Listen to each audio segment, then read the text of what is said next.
Welcome to Burnsville Senior Living. I'm Peg Fink. I work with the City of Burnsville to bring these programs, hoping that the information and tips we give you will help you live a happier, safer, and a more enjoyable life during your senior years. Our guest today is Alyssa Boroff of Access Solutions. Alyssa holds degrees in interior design and in occupational therapy.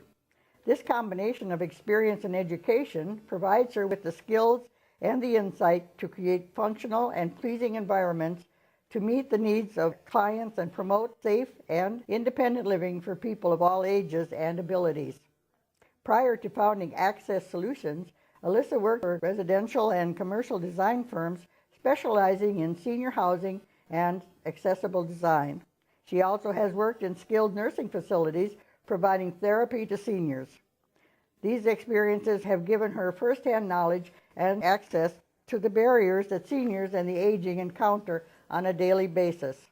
She also involved in many local and state organizations focused on seniors and aging in place, teaching and speaking about aging in place and universal design to students, professionals, and community members.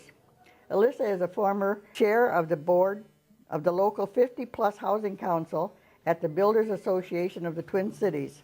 She also has served as an adjunct faculty member at St. Catherine's University and is certified as a National Association of Home Builders instructor for the Certified Aging in Place program. Welcome to our program, Alyssa. We're just so happy to have you here today. Thank you. And I'm sure that the information you can bring us will help us determine a lot of what we can do in these senior years.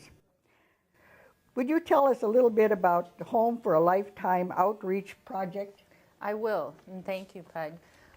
Access Solutions and MAAA, the Metropolitan Area Agency on Aging, we're working together to do some outreach and education on what is aging in place and what's universal design.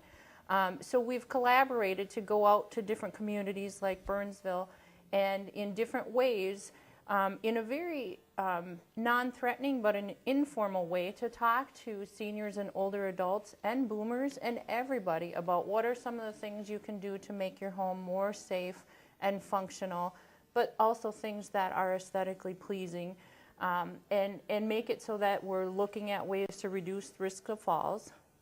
People fall in their homes very often, and most often it's doing something that they do on a regular basis.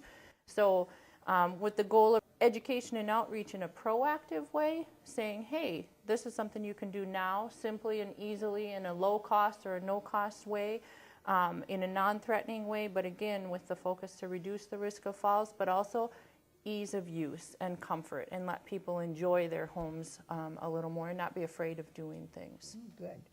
And I know we find that just walking from one room to another, we stumble. Mm-hmm. We probably don't pick our feet up as high as we used to, so we're shuffling, and it's easy. And especially, I don't know that too many seniors have throw rugs in their house anymore, because that's the worst thing that comes along and trips you up on your way around your house. And those are really good examples, and those are the types of things that we want to focus on. It's great if people are looking to fully remodel or buy a new home, and there's lots of things you can do, but we're looking at what are some simple things. Removing a throw rug is I used to be known, I'd go into different places and they'd say, oh no, here's the throw rug lady, because I was telling everyone to get rid of their throw rugs, but they make a big difference. And I want to comment when you said that, yeah, just walking from room to room as we age, starting in our 30s and our 40s, our muscle tone changes, our foot clearance, we're not high steppers like we used to be. So again, a lot of people say, I've lived in this house for 50 years and I've never had a fall. Well, you aren't the same as you were 50 years ago. So, so it's a great example of just some really simple things that we can do. Okay. Now, what is aging in place? It's a term I didn't come up with, but it's growing in familiarity. Aging in place is really the idea of living in your home, wherever that might be. It doesn't mean it's a two-story house or a single-family home. It might be, or it could be a condo or an apartment building or a townhome, wherever you choose to call home, that you're living there safely and comfortably for as long as possible, so that if your needs do change, you're not having to move. Or you can make some simple changes by adding some features, Maybe having services such as some chore assistance, somebody to mow the lawn or somebody to clean the house, or things that you can do to help you age in place. I always emphasize that we're all aging. We're all aging since the day we were born. So it's not just about, boom, you turned 65 and now this is a concern. It's about good lifelong living, whether you're 35 or 65 or 95. Right. There's a lot of things you discover on your own that you could do when you were 20, 30, 40, and when you get to be 60 or 70, you just don't do them anymore. Or you do them in a different manner because of safety your concerns and stuff. But you have to realize that your body changes and you've got to change with it. Absolutely. And even something as simple as if you have some people might have an injury, or you might elect to have a knee surgery, or you might have something that's a short-term issue, but you want to look at making sure that it's going to meet your needs all the time. You know, you might, one day is a good day, the next day might be a little more of a struggle. Good. Now, you talk about universal design. What is that? Universal design is another term that's growing, and I always emphasize we're not talking about accessible design. We're talking about universal design, which is the concept of products and features. So it could be a product or it could be a design feature in a home or a building that makes it easier for people of all ages and abilities to use. Whether you're 2 or 92, think of somebody who's 6'5" and somebody who's 5'5". Can they still function and use the same areas of the home? So it's just better, smarter design. And it has nothing to do with age or disability. It's just good, smart design. And those are some of the tips that we're trying to get the word out for anybody of any age that makes it more comfortable to live in their home. One thing I've noticed about going around in different cities is how they have adapted the curbs at the corners to allow wheelchairs and walkers and things to get up without having to lift them or be lifted across. And I noticed that here in Burnsville, especially lately, they've gone more into the residential areas and have done this because people are going around in wheelchairs and things to just get out and be out in the air and stuff. Yep. And it's wonderful for them to be able to get off the block. Yep. And that's a great point. That's a perfect point of universal design. It's not about wheelchairs. It's about somebody, whether they're walking or wheeling. It could be me with my stroller with my kids. So it's anybody, and that's a perfect example of whether it's in your home or in your community or where, it's just ease of use. So that if you're having trouble walking, or maybe you are using a wheelchair or a walker or a stroller or a cart. Think of, people that have carts for different things. It's a great example. The other really good example we look at is products. Think of the Heinz ketchup bottle. Heinz didn't pay me to say this, but for years they had the glass bottle that you had to shake and shake and shake. And after probably almost 100 years, they changed it to a squeeze bottle and turned it upside down because, wow, now people can hold it. It's ease of use. Anyone can figure out how to flip open the top, squeeze it out. That's just good, smart design. And you'll see that in a lot of other products that make it so if somebody does have arthritis, it's easier to use. It's intuitive. And Velcro is another really good example. If I come and see Velcro, I can figure out pretty quick how to use it. And even if I have one hand or I'm 2 years old or what. So it's just good, smart design. And like with the fingers, as you get older and you get arthritis, tying a shoestring or buttoning a button or something, but the Velcro can do your jacket, it can do your shoes, anything. So it is a wonderful thing. Yeah. Great. Okay, now what are some of the simple, low cost and no cost things that people can do to make their home more safe and livable as they age? MAAA and I came up with a list. We could go on, and they're true. The good thing about universal design is there is no checkoff list of exactly what you should do because it depends on your home and your environment. But we put together a list of 10 things that older adults could do pretty easily and low cost or no cost to make their home more safe and functional. The very first thing we came up with is grab bars. I do a lot of work with people in their homes, and the first thing they say is, I don't want a lot of grab bars around. I don't want them to look, like it's a hospital. We have very cool, stylish grab bars This is actually a grab bar, and I should have put a roll of toilet paper. Your roll of toilet paper hangs right here. So now if I'm on the toilet and this is anchored into the wall, I can use this to get up and still have toilet paper. And this doesn't look like your standard grab bar that people are used to. It's stylish, it's functional. And the very important thing about grab bars is making sure that they're installed properly. We always encourage a grab bar can be a towel bar, but a towel bar cannot be a grab bar, because if it's not anchored in the wall, it will come out. The other cool thing they've done recently, again, another cool looking grab bar, is now you can hang your towel down here, which is good because as we would tell people, you can use a grab bar as a towel bar, well then the towel's hanging in the way. So recently one of the manufacturers came up with, so basically your towel can hang down here and you still have full use. And this is nice and stylish looking. So just putting in some grab bars in the tub or shower area across from the toilet, even at places interior or in a garage, that's a hard place to get. If you're coming up a couple steps, there's not a place for a railing. Putting a handrail, or they have special angled grab bars that can come out from the wall. Things that are common for people to trip in kind of those areas. One of the other things is having what's called a comfort height or a higher height toilet. Either a whole new toilet that's up higher, or else adding a piece to a toilet to bring it up. Several years ago, they stopped calling these toilets handicap toilets and called them comfort height toilets. Because now if I say, do you want a comfortable or uncomfortable toilet? You're going to say you want the comfortable one. Right. And all they did was bring it up to chair height.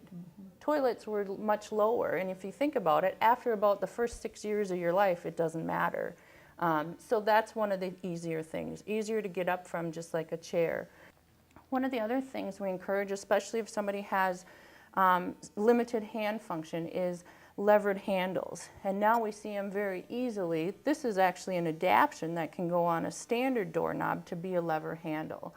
But again, it's not just about age or limitations. If I've got bags in my hand, I have all lever handles in my house. I can open doors with my elbows.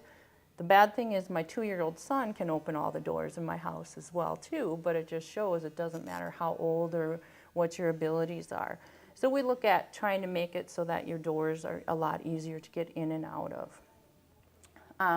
One of the other things that we mention is adding railings, especially in older homes. There's a lot of older homes that it wasn't code when they were built to have handrails. So they don't have them on the exterior stairs. Most often, if they're not there, nobody really enforces it until they're going to move, and then they say, you've got to add these handrails so the house is up to code. But making sure even in an interior stairway, if there's, typically there's always a handrail on one side, but adding one on the second side, so you've got it, whether you're right or left dominant, or just so you have that ability to use both of them. The other thing is lighting. One of the other tips that we have, number 5, I guess I could say, is lighting.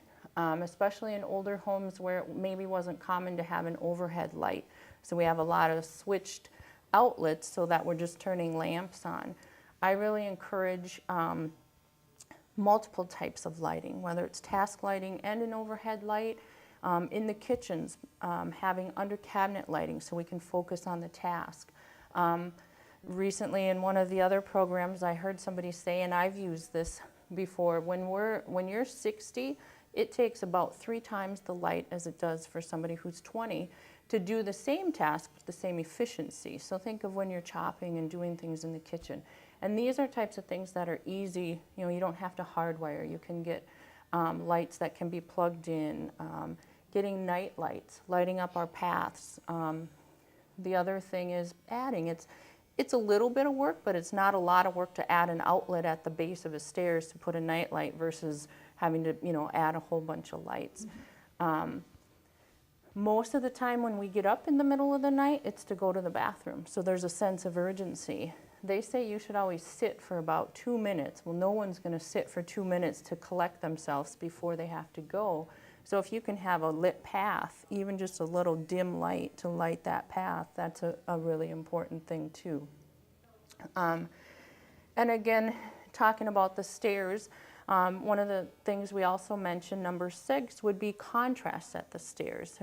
If you have low vision or As our eyes age, it starts to become a little bit harder to see some of the contrast. So think of if you see all one color, if everything is all carpet and the base of the stairs is all carpet, sometimes it's hard to see when do I get to the bottom of the stairs, or having contrast on the stairs themselves.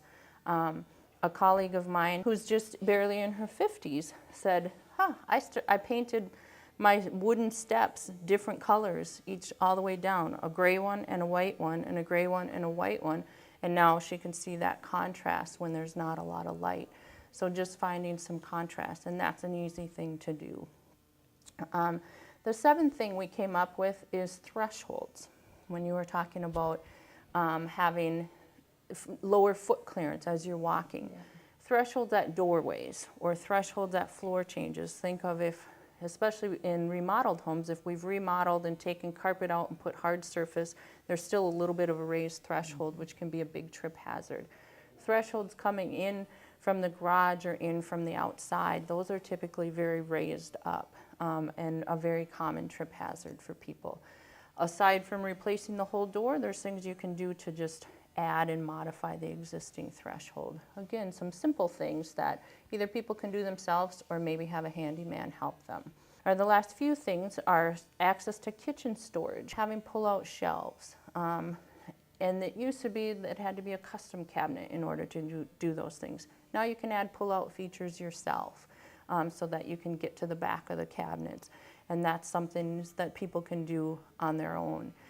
Thinking of, look at Lazy Susans that they're built into cabinets. You can add freestanding Lazy Susans or putting them in a shelf and being able to access things so you're not having to reach a lot. Things that can easily be added. The other thing is looking at the different types of appliances. You know, whether it's a pull-out feature on a microwave. It used to be all the microwaves were swinging doors. Now you can get a pull-out drawer or wall ovens or different things that make it easier to get to. The last couple things, back to the bathroom, we look at, after you've added some grab bars, is having a handheld shower head so that you can bring the shower down with a little hook on the side and try and control a little more of the shower, whether you're standing or you're sitting, because a lot of people have a hard time with the spray constantly being on them. Or a lot of people are sitting on benches, but they're not getting the handheld shower head, so it still can be cumbersome. And the last thing is another piece on storage, just looking at easy access to things. Look at the number of closet organizers that are available, so we're not always bending over and reaching up and having better point of use access. It makes us more efficient. I think it helps us clean out our closets a little bit better.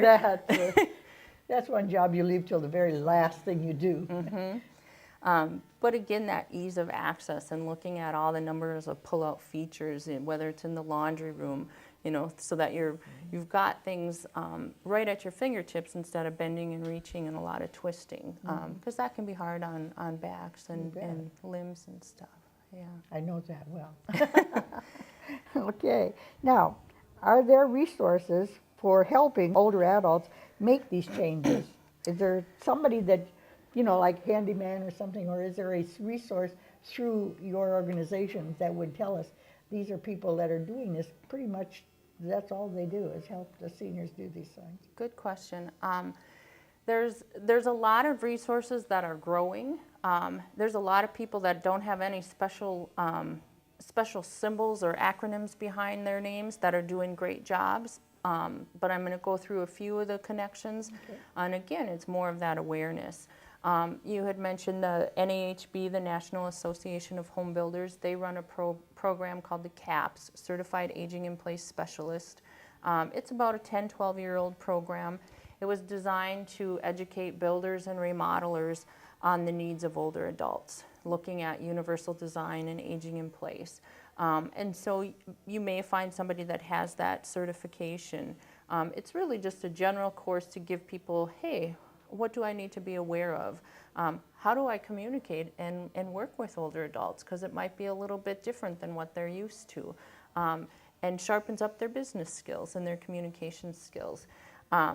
So that's a CAPS program. There's also the Administration on Aging, if you search through the government, they have a lot of resources that people aren't aware of on home modifications or universal design at their site, aoa.gov.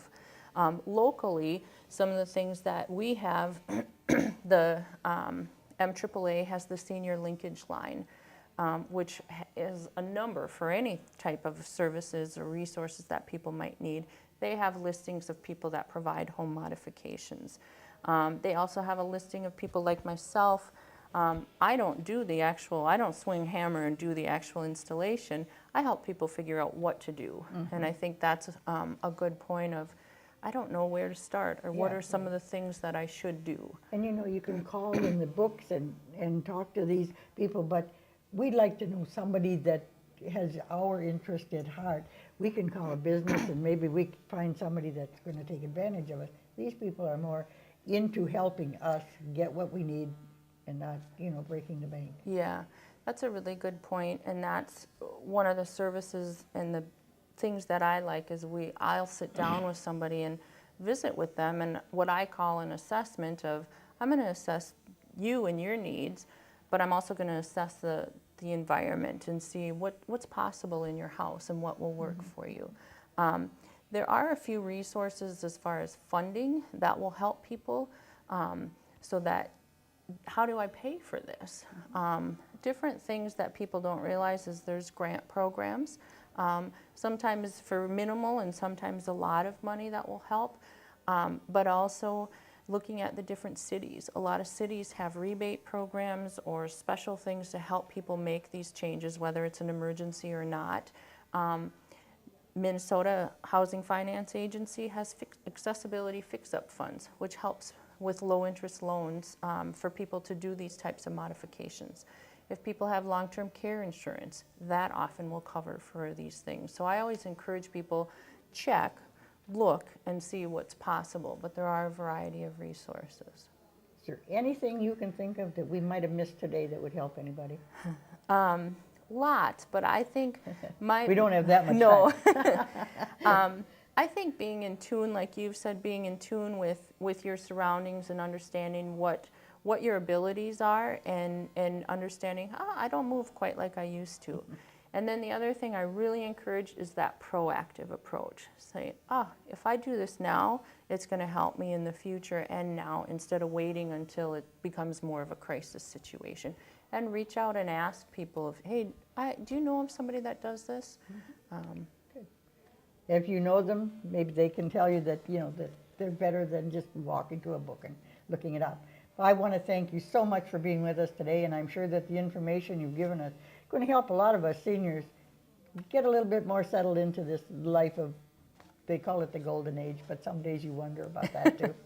And again, to our faithful viewers, don't forget, keep watching the station and watch for a new program in just a few months. We'll be back to give you more information and try and help you live these senior years a little easier. Have a good life.